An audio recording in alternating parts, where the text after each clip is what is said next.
इनकलाब जिंदाबाद, इनकलाब जिंदाबाद।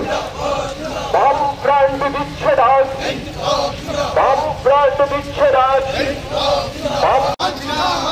বাংলাদেশের ধর্মীয় সংখ্যালঘু জনগণের উপর আক্রমণ বন্ধ করে।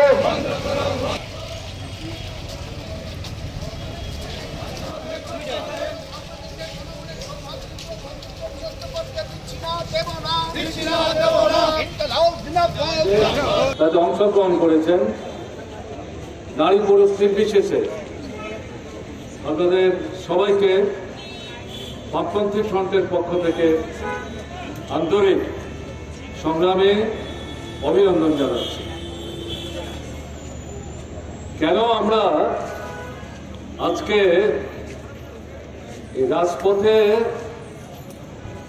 এই দুর্যোগপূর্ণ আবহাওয়া উপেক্ষা করেও প্রতিবাদ সভায় মিলিত হলাম? যারা খবর রাখেন তারা জানেন বাংলাদেশে সংখ্যালঘু অংশের মানুষ যারা,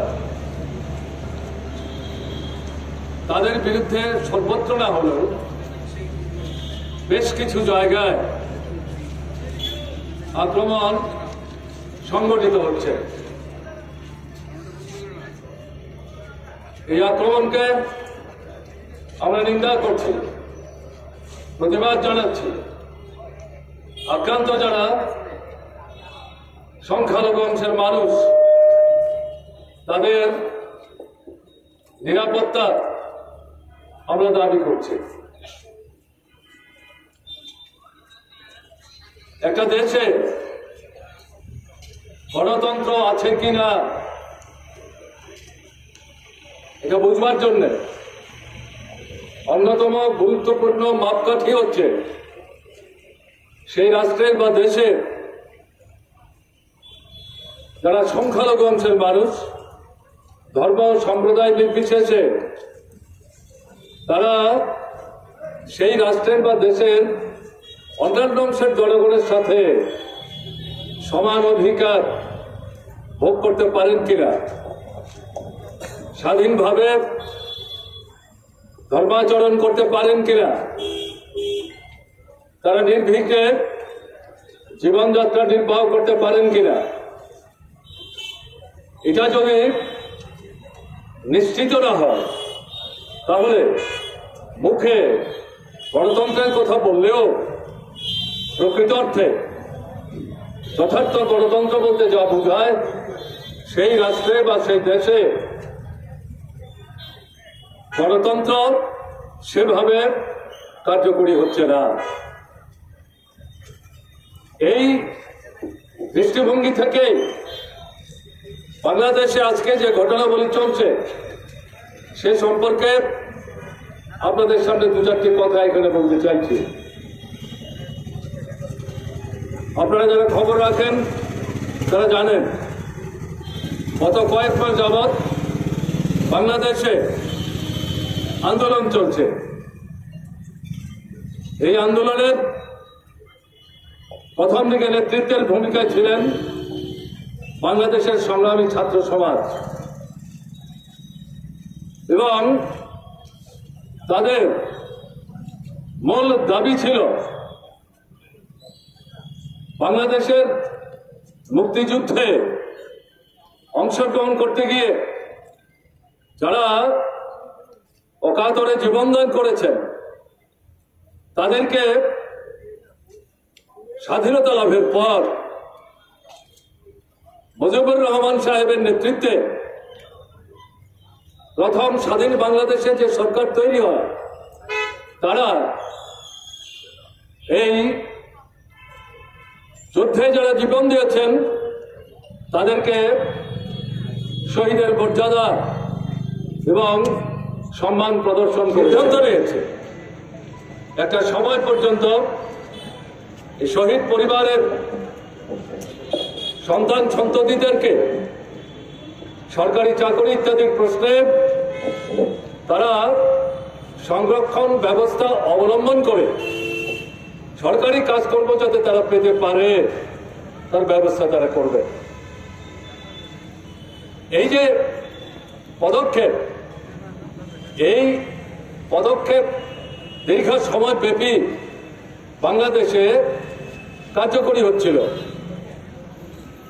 এই সময়ের মধ্যে মুজিবুর রহমান নিধন হন, ক্ষমতা সেনাবাহিনীর হাতে চলে যায়, তার থেকে রাজনৈতিক পরিমণ্ডলের মধ্যে পরিবর্তন হয়, বিএনপি সরকার তৈরি করে সেই সরকারের বিরুদ্ধে বাংলাদেশে লড়াই হয়, সংগ্রাম হয়, সেই সরকারকে পরাস্ত করে আওয়ামী লীগের নেতৃত্বে আবার নতুন করে সরকার সেখানে তৈরি হয়। মুজিবুর রহমানের কন্যা শেখ হাসিনা সেই সরকারের প্রধানমন্ত্রীর দায়িত্বে গৃহীত হন। এই সময়ের মধ্যে এই শহীদ পরিবারের সংরক্ষণের যে ব্যবস্থা ধীরে ধীরে অনেক বছর গেল, সরকার এটা কার্যকরী করছিলেন। এই পরিবার সমূহ কোনো না কোনোভাবে সহযোগিতা পেয়েছে, কাজেই এটাকে অনন্তকাল চালু রাখা যেতে পারে না। এবং একই সাথে বাংলাদেশের অভ্যন্তরে অর্থনৈতিক যে ব্যবস্থা পরিস্থিতি তা ক্রমে ক্রমে জটিল কঠিন হতে থাকে, বেকার সমস্যা বাড়তে থাকে। এই পরিস্থিতিতে দাবি উঠছিল শহীদ পরিবারের সন্তান সন্ততিদের জন্য যে সংরক্ষণের ব্যবস্থা, এটা এখন বন্ধ করতে হবে, তুলে নিতে হবে। এই দাবিকে সামনে রেখে গত কয়েক মাস যাবৎ ছাত্র সমাজের নেতৃত্বে বাংলাদেশের অভ্যন্তরে বিরাট আন্দোলন সংগঠিত হয়। দেখা গেল শেখ হাসিনার নেতৃত্বে যে সরকার, আন্দোলনের যে নেতৃত্ব, তাদেরকে ডেকে কথাবার্তা বলার পরিবর্তে সেখানে রাষ্ট্র শক্তি নিয়ে আন্দোলনকে দমন করবার জন্য আন্দোলনকারীদের বিরুদ্ধে ঝাঁপিয়ে পড়ে। এই দমন পীড়নে 2 শতাধিক আন্দোলনে অংশগ্রহণকারী লড়াকু জনগণ জীবন দিয়েছেন, তার মধ্যে অধিকাংশ ছিলেন সংগ্রামী ছাত্ররা। এরকম একটা পরিস্থিতিতে দেখা গেল বাংলাদেশের সুপ্রিম কোর্ট তারাও শহীদ পরিবারের সংরক্ষণের যে ব্যবস্থা, এটাকে সংশোধন করে 100 ভাগের মধ্যে 97 ভাগ সংরক্ষণ তুলে দিয়ে 3 ভাগ শুধু শহীদ পরিবারের জন্য সংরক্ষণ রাখবার ব্যবস্থার পক্ষে রায় দেয়। এরকম পরিস্থিতিতে শেখ হাসিনা ছাত্র আন্দোলনের নেতৃত্বকে আহ্বান করলেন, আপনাদের সঙ্গে কথা বলতে চাই। কিন্তু ছাত্র আন্দোলনের নেতৃত্ব এই রক্ত ঝরা বাংলাদেশের রাজপথে দাঁড়িয়ে তারা প্রতিবাদ করলেন, আপনার সঙ্গে এই সরকারের সঙ্গে আমাদের এই মুহূর্তে আর কথাবার্তা বলার কোনো প্রয়োজন নেই। আমরা আপনার সরকারকে মানছি না, আপনি পদত্যাগ করুন। যদি পদত্যাগ না করেন তাহলে আমরা আপনাকে বাধ্য করব পদত্যাগ করতে, এই সরকার পরিবর্তন করতে, এবং নতুন একটা সরকার আমরা তৈরি করব। বাংলাদেশের সরকার সেনাবাহিনীর সাহায্য চাইলেন। গ্রাম নগর উজাড় করে হাজার হাজার লক্ষ লক্ষ মানুষ ঢাকায় প্রবেশ করতে শুরু করলেন এবং তাদের গতিমুখ প্রধানমন্ত্রীর বাসভবন, সরকারি আবাস। এই পরিস্থিতিতে সেনাবাহিনী সরকারের অনুরোধ কার্যকরী করা সম্ভব হবে না বলে তাদের মনোভাব ব্যক্ত করলেন। এই যে জনতা, এই যে জনগণ হাজারে লাখে, তারা তো আমাদের ঘরেরই সন্তান সন্ততি। এখন তাদের উপর যদি আমরা গুলি চালাবার চেষ্টা করি, লাঠি নিয়ে নেবার চেষ্টা করি, এমনিতে এর মধ্যে 2 শতাধিক জীবন হারিয়েছে। এরকম একটা জায়গায় আমরা লাঠিগুলি নিয়ে নামলেও তাদেরকে আমরা নিয়ন্ত্রণ করতে পারবো না, দমন করতে পারবো না। কাজে সরকার, প্রধানমন্ত্রী আপনি যাই বলেন না কেন, আমরা এদেরকে দমন করার জন্য দমন পীড়নের আর কোনো রাস্তা আমরা গ্রহণ করতে পারবো না, তাদের বিরুদ্ধে আমরা গুলি চালাতে পারবো না। এই পরিস্থিতিতে শেষ পর্যন্ত শেখ হাসিনা অল্প সময়ের ব্যবধানে পদত্যাগ করে বাংলাদেশ ছেড়ে চলে এসছে এবং সেখানে এই যে ছাত্র আন্দোলনের নেতৃত্ব যারা লড়াইটা শুরু করেছিলেন, এটা মনে করার কোনো কারণ নেই, এটা শুধু ছাত্রদের মধ্যেই সীমাবদ্ধ ছিল। পর্যায়ক্রমে বাংলাদেশের অভ্যন্তরের ক্রমবর্ধমান যে দুর্নীতি, সরকার এবং দুর্নীতি সমর্থক হয়ে গেছিল, এর বিরুদ্ধে মানুষ যখন কথা বলবার চেষ্টা করে তাকে দমন করার জন্য আক্রমণ নামিয়ে আনে। পরপর দুটো জাতীয় নির্বাচন জনগণকে স্বাধীনভাবে নিজের মতামত ভোটের বাক্সে প্রয়োগ করার ক্ষেত্রে নানা পদ্ধতিতে বাধা বিপত্তি তৈরি করা হয়। এতে জনগণের মধ্যে যে পুঞ্জীভূত ক্ষোভ, তারই বহিঃপ্রকাশ। ছাত্ররা যেটা শুরু করেছিল সংরক্ষণ বন্ধ করো এবং তাকে দমন করবার জন্য বাংলাদেশ সরকারের যে আক্রমণ, এতে 200 শতাধিকের উপর আন্দোলনে অংশগ্রহণকারী যারা জীবন দিলেন, তাতে মানুষের মধ্যে ক্ষোভ বিক্ষোভের বহিস্ফুরণ ঘটল। এটা শেষ পর্যন্ত আর ছাত্র জনতার আন্দোলন থাকলো না। ছাত্র জনতা এবং বাংলাদেশের বিভিন্ন অংশের জনগণ সম্মিলিতভাবে এই সরকারকে ক্ষমতাচ্যুত করবার জন্য রাজপথে তারা উঠে এসেছিলেন। এই সরকার এই পরিস্থিতিতে পদত্যাগ করতে বাধ্য হয়, প্রধানমন্ত্রী বাংলাদেশ ছাড়তে বাধ্য হন। এরকম জায়গায় ছাত্র নেতৃত্বের উদ্যোগে সেখানে নতুন একটা সরকার তৈরি হয়। তাদের ঘোষণা কি?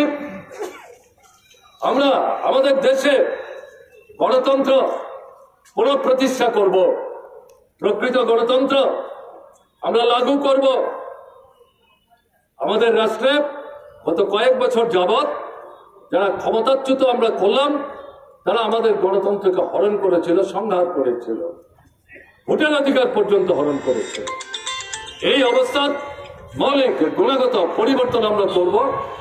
আপনারা সহযোগিতা করুন এবং এই সাথে সাথে বাংলাদেশে দুর্নীতি বন্ধ করব। সামগ্রিক অর্থনৈতিক পরিস্থিতির মধ্যে পরিবর্তন আনার ক্ষেত্রে আমরা ভূমিকা নেব। তাদের এই যে ঘোষণা বাধ্যত, এটা যারা নজর রাখছিলেন এই আন্দোলনের প্রতি, তাদেরকে আশ্বস্ত করেছে বাংলাদেশে গণতন্ত্র নিশ্চয়ই পুনঃপ্রতিষ্ঠিত হবে। কিন্তু অল্প সময়ের ব্যবধানে যেটা দেখা যেতে আরম্ভ করলো, সেখানে সংখ্যালঘু অংশের মানুষ যারা নানা ধর্মের সাথে যুক্ত, কে কোন দল করেন সেটা বড় প্রশ্ন না। বাংলাদেশের সব জায়গায় না, কোনো কোনো এলাকায় বাছাই করে তাদের বিরুদ্ধে আক্রমণ সংগঠিত হতে জনগণই করেছে। পরিস্থিতির মধ্যে যে পরিবর্তন ঘটিয়ে দিয়েছে, তার থেকে বাংলাদেশকে উদ্ধার করে দেয় বাংলাদেশের জনগণ। বর্তমান পরিস্থিতি যে নতুন সরকার তৈরি হয়েছে, ছাত্র আন্দোলনের নেতৃত্বের সাথে মিলিতভাবে সেই বাংলাদেশের জনগণই যে পরিস্থিতির মধ্যে পরিবর্তন হয়েছে, কাজে সেই জনগণের উপর পুরো আস্থা রেখে আমরা আবেদন করছি, আপনারা পারবেন, আপনারা এগিয়ে আসুন। কিন্তু এই সাথে সরকার নির্বাক থাকবেন, নিশ্চুপ থাকবেন। শুধু গণতন্ত্রের পক্ষে ঘোষণা দেবেন, বক্তৃতা করবেন, রাষ্ট্রপুঞ্জে গিয়ে বর্তমান সরকারের যিনি প্রধান সেখানে বক্তৃতা করবেন, কিন্তু দেশের অভ্যন্তরে সংখ্যালঘুদের বিরুদ্ধে যে আক্রমণটা চলছে, সেটার বিরুদ্ধে যদি কার্যকরী প্রশাসনিক দিক থেকে রাষ্ট্রের তরফ থেকে উদ্যোগ গ্রহণ না করেন, তাহলে এই বক্তব্যগুলির অর্থকে এগুলি নিরর্থক হয়ে যাবে। তাই ত্রিপুরা রাজ্য বামফ্রন্টের পক্ষ থেকে এই রাজপথে দাঁড়িয়ে এই নতুন যে সরকার, তারা নিজেরাই বলছেন এটা স্বল্পকালীন, তারা খুব তাড়াতাড়ি নাকি ভোট ডাকবেন, এটা তাদের ব্যাপার, এই নিয়ে আমাদের কোনো কথা নাই। কিন্তু আপনারা সরকারে আছেন, আপনাদের সরকারের প্রধান এই সরকারের মধ্যে যারা দায়িত্ব পালন করছেন তাতে ছাত্র বন্ধুরাও আছেন, সমাজের অন্যান্য অংশের লোকরাও আছেন, তাদের সবার কাছে ত্রিপুরা বামফ্রন্ট কমিটির পক্ষ থেকে, এই সমাবেশের পক্ষ থেকে আমরা আবেদন জানাব, সক্রিয় হন, ভূমিকা গ্রহণ করুন। সংখ্যালঘু অংশের মানুষ যারা ধর্ম সম্প্রদায় নির্বিশেষে তাদের নিরাপত্তা নিশ্চিত করতে আপনারা কার্যকরী উদ্যোগ গ্রহণ করুন এবং যারাই পরিস্থিতিকে সেখানে জটিল করার চেষ্টা করছে, মানুষের মধ্যে ধর্ম সম্প্রদায়ের নামে বিভাজনের বলিরেখা তৈরি করবার চেষ্টা করছে এবং যার মধ্য দিয়ে এই পার্শ্ববর্তী রাষ্ট্র ভারত, তার অন্তর্ভুক্ত ত্রিপুরা, ওইদিকে পশ্চিমবাংলা, এই এলাকার মধ্যে একটা অস্থির আবহ তৈরি করবার চেষ্টা করছে উদ্দেশ্যমূলক ভাবে, তাকে শক্ত হাতে আপনারা মোকাবেলা করার চেষ্টা করুন। সরকারকে বাদ দিয়ে শুধু জনগণ একক বিচ্ছিন্ন ভাবে যত সদর্থক ভূমিকায় নিক, তাতে কিন্তু পরিস্থিতিটাকে একটা জায়গায় নিয়ে আসা কঠিন হবে। সরকার তো এখন মুখ বধির হয়ে সেখানে চোখ কান বন্ধ করে দাঁড়িয়ে থাকতে পারে না। তাই আমি আবার কথা শেষ করার আগে বামপন্থী ফ্রন্টের পক্ষ থেকে এই সরকারের দৃষ্টি আমরা আকর্ষণ করছি, অবিলম্বে কার্যকরী উদ্যোগ গ্রহণ করুন, এই সংখ্যালঘুদের উপর আক্রমণ বন্ধ করুন। ত্রিপুরার জনগণের উদ্দেশ্যে আবেদন করব বিনীতভাবে, আমাদের রাজ্যে শারদোৎসব শুরু হয়েছে মহালয়ের দিন থেকে, চলবে 1 মাস। যদিও এটা হিন্দুদের প্রধান ধর্মীয় অনুষ্ঠান, উৎসব, আমাদের ত্রিপুরার অভিজ্ঞতা কি? হিন্দুদের ধর্মীয় উৎসব শুধু হিন্দুরা পালন করে, হিন্দু, মুসলমান, বৌদ্ধ, খ্রিস্টান মিলিতভাবে। মুসলমানদের ধর্মীয় উৎসব শুধু মুসলমানরা পালন করে, খ্রিস্টানদের ধর্মীয় উৎসব, বুদ্ধিস্টদের ধর্মীয় উৎসব শুধু খ্রিস্টান বা বুদ্ধিস্টরা পালন করে না। আমাদের ত্রিপুরার হিন্দু, মুসলমান, বৌদ্ধ, খ্রিস্টান নির্বিশেষে সম্মিলিতভাবে এই উৎসবের অনুষ্ঠানগুলো, ধর্মীয় উৎসবের অনুষ্ঠানগুলো আমরা পালন করি। আমাদের রাজ্যে আমরা লক্ষ্য করছি কিছু কিছু ক্ষেত্রে মানুষের মধ্যে বিভাজন তৈরি করবার জন্য অশুভ শক্তি নানাভাবে প্ররোচনা দেওয়ার চেষ্টা করছে, জাল বিস্তার করার চেষ্টা করছে। আমরা বাংলাদেশের পরিস্থিতির মধ্যে পরিবর্তনের কথা বলছি। ত্রিপুরায় চারিদিকে আমাদের নজর খোলা রাখতে হবে। দুর্বিনীত যারা পরিস্থিতিকে জটিল করে এখানকার ঐক্যের যে ভেদ, সম্প্রীতির যে মেলবন্ধন, তাকে যারা নষ্ট করবার, ধ্বংস করার চেষ্টা করছে, সংকীর্ণ রাজনৈতিক বোধ উদ্দেশ্য নিয়ে, তাদের সম্পর্ক কিন্তু আমাদের রাজ্যের সমস্ত অংশের জনগণকে ধর্ম, বর্ণ, সম্প্রদায় নির্বিশেষে চোখ কান খোলা রেখে প্রহরীর মতো ভূমিকা নিতে হবে বাংলাদেশের জন্য। বাংলাদেশ সরকারকে বলছি, আর এখানে যদি আমরা উদাসীন থাকি তাহলে কিন্তু আমাদের দায়িত্ব আমরা সঠিকভাবে পালন করতে পারবো না। তাই সবার কাছে আবেদন করছি, এই উৎসব যদিও অর্থনৈতিক অবস্থা খুব খারাপ, মানুষের হাতে পয়সা নাই, বন্যায় আরো বিপর্যস্ত হয়েছেন, কেনাকাটি করবার ক্ষমতা নাই, দোকান খুলে বসে আছেন, বিক্রি কোথায়? কাজে উৎসব করতে গেলে পয়সা লাগে। এরকম জায়গায় সেই পরিবেশ পরিমণ্ডল না থাকলেও মা আসবেন, মা যাবেন, পুজো হবে, কাজে এই জায়গাটার মধ্যে পরিমণ্ডল যাতে ঠিক থাকে তার জন্য আপনারা নজর রাখবেন। এই আবেদন আপনাদের কাছে রেখে আমি এতক্ষণ কথা বলবো ভাবিনি, বৃষ্টি একটু ধরলো বলে আপনারা দাঁড়ালেন, দূর থেকে অনেক মানুষ এসছেন, তাতে আমার মনে হয়েছে এই সামগ্রিকভাবে সংক্ষিপ্ত পরিসর হলো, এই কথাগুলো যদি না বলি সব মানুষ বুঝতেই পারবেন না। হঠাৎ করে বৃষ্টিপাত হলের মধ্যে বামফ্রন্ট তারা কেন মিটিং করবার চেষ্টা করছে, তাই এই কথাগুলো আপনাদের সামনে আমি বললাম। সবাই যদি আমি একটু বেশি নিয়েও থাকি আপনারা আমাকে মার্জনা করবেন, ভালো থাকবেন, আমার নমস্কার জানাবেন। বাংলাদেশের আভ্যন্তরীণ রাজনৈতিক যে পরিমণ্ডল, তার মধ্যে যে গুণগত একটা মৌলিক পরিবর্তন ঘটে গেল, তাতে এই সরকারের যে ঘোষণা, এই আন্দোলনের যারা নেতৃত্ব দিচ্ছিলেন তাদের যে ঘোষণা, তাদের মধ্যে একটা আস্থার ভিত তৈরি করেছিল যে না, বাংলাদেশে আমাদের অসুবিধা হবে না, আমরা যুগ যুগ ধরে ছিলাম, আছি, থাকবো। এবং এখনকার যে সরকার, তারাও প্রতিশ্রুতি দিচ্ছে তারা গণতন্ত্রকে সুদৃঢ় করবেন, সুঠাপ করবেন। স্বাভাবিক কারণে আমরা যারা সংখ্যালঘু অংশের মানুষ, আমাদের নিরাপত্তা এখানে বিঘ্নিত হওয়ার কোনো কারণ নেই। কিন্তু এরকম পরিস্থিতিতে দেখা গেল 1-1.5 মাসের ব্যবধানে তাদের উপর আক্রমণ সংঘটিত হচ্ছে। আপনাদের জানার জন্য বলছে, শেখ মুজিবুর রহমানের হত্যাকাণ্ডের পর সেখানকার আভ্যন্তরীণ রাজনৈতিক পরিস্থিতিতে যে মৌলিক গুণগত পরিবর্তন ঘটে গেল, পর্যায়ক্রমে বিএনপির সরকার তৈরি হলো, সেই সময় সেখানে সংখ্যালঘুদের উপর আক্রমণ সংঘটিত হয়েছিল। হাজার হাজার, বিশেষ করে চাকমা অংশের মানুষ যারা, তারা ভারতবর্ষে আসতে বাধ্য হয়েছিলেন, তাদের বৃহত্তম অংশ আমাদের ত্রিপুরায় এসেছিলেন। ত্রিপুরায় সেই সময় নৃপেন চক্রবর্তী, দশরথ দেব, তাদের নেতৃত্বে বামফ্রন্ট সরকার চলছিল। এই বিপন্ন মানুষ যারা বাংলাদেশে আক্রান্ত হয়ে পরিস্থিতির চাপে ত্রিপুরায় আসতে বাধ্য হয়েছিলেন, তাদেরকে বামফ্রন্ট সরকার চলে যেতে বাধ্য করেন, হটিয়ে দেননি, তাদেরকে নিরাপত্তা দেওয়ার ক্ষেত্রে ভূমিকা গ্রহণ করে। এবং সেই সময় ত্রিপুরার তৎকালীন বামফ্রন্ট সরকারের পক্ষ থেকে কেন্দ্রের যে সরকার কংগ্রেসের নেতৃত্বে পরিচালিত হচ্ছে, তাদের সাথে কথা বলে কেন্দ্রের সরকার ত্রিপুরার বামফ্রন্ট সরকারের নেওয়া যে অবস্থান তাকে সমর্থন করে। কেন্দ্রের সরকার সাহায্যের হাত বাড়ান।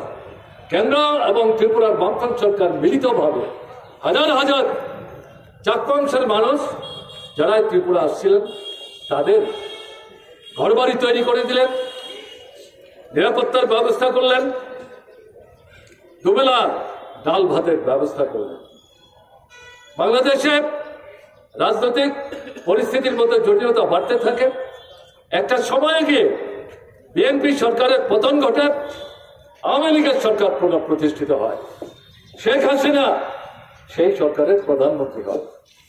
বামফ্রন্ট সরকারের পক্ষ থেকে সেই সরকারের দৃষ্টি আকর্ষণ করা হয়, ভারত সরকারের দৃষ্টি আকর্ষণ করা হয়।